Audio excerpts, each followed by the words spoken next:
अस्सलाम वालेकुम दोस्तों, वेलकम टू राजपूत टीवी।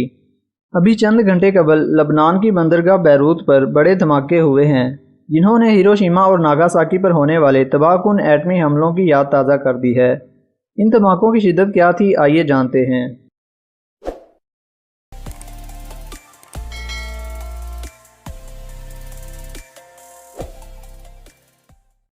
4 अगस्त को सुबह के वक्त बैरूत बंदरगाह एकदम ज़ोरदार धमाकों से गूंज उठी। आसमान तक स्याह धुएं के बादल फैल गए। ये धमाके बैरूत बंदरगाह पर हुए, जिनकी शिद्दत इतनी ज़्यादा थी कि इनकी आवाज़ मीलों दूर तक सुनाई दी।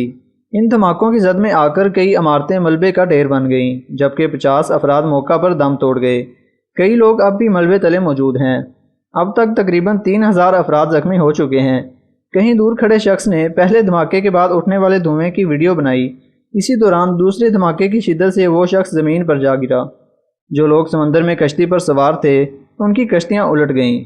मुअज़्ज़िज़ नाज़रीन, आप इन धमाकों की शिद्दत का अंदाज़ा यूँ करें कि जाए हादसा से तकरीबन 20 किलोमीटर दूर तक इमारतों के शीशे टूट गए और दर्जनों गाड़ियाँ मलबे का ढेर बन गईं।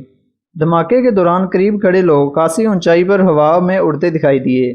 नाज़रीन, अब सवाल ये पैदा होता है कि क्या ये धमाके बारूदी मवाद के फटने से हुए, या ये भी आलम कुफर की जानिब से इस्लाम दुश्मन साजिशों का हिस्सा थे। मुअज़्ज़िज़ नाज़रीन, लबनान आलम इस्लाम में एक इंतहाई अहमियत का हामिल मुल्क है। अपने जुग्राफिया के एतबार से लबनान प्रॉक्सी जंगों में बहुत अहमियत रखता है। लबनान खित्ते में तुर्की का एक अहम इत्तेहादी है, जिसकी मगरबी सरहद इसराइल से मिलती है, जिसकी वजह से इसराइल को लबनान से की जाने वाली प्रॉक्सी वार्स में इंतहाई मुश्किलात का सामना रहता है। फ़लस्तीन को दुनिया के नक्शे से ख़त्म करने के बाद मुमकिन है कि इसराइल का अगला हदफ लबनान हो। खित्ते की सूरत हाल का बगौर जायज़ा लिया जाए तो ये इम्कानात बढ़ जाते हैं कि ये धमाके किसी किस्म के बारूदी मवाद के फटने से नहीं हुए, बल्कि ये धमाके लबनान को कमज़ोर करके रास्ते से हटाने के लिए एक बाकायदा और सोची समझी साजिश का हिस्सा है।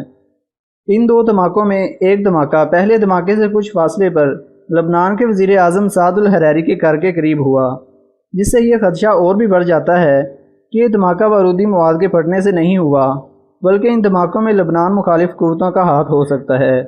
इन दो बड़े धमाकों के अलावा कुछ छोटे धमाकों की भी इतलात हैं। इसराइल के वज़ीर ख़ारजा की जानिब से इन धमाकों से लातअल्लुकी का इजहार भी कर दिया गया है। लबनान के तमाम अस्पतालों में एमरजेंसी नाफिज कर दी गई है, जबकि रेस्क्यू ऑपरेशन भी तेज़ी से जारी है। इन धमाकों की वजह जानने के लिए मुख्तलिफ तहकीकाती टीमों की जानिब से तहकीकात की जा रही हैं।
अगर आपको हमारी वीडियो अच्छी लगी तो वीडियो को लाइक करें, चैनल को सब्सक्राइब करें और बेल आइकन पर ज़रूर क्लिक करें।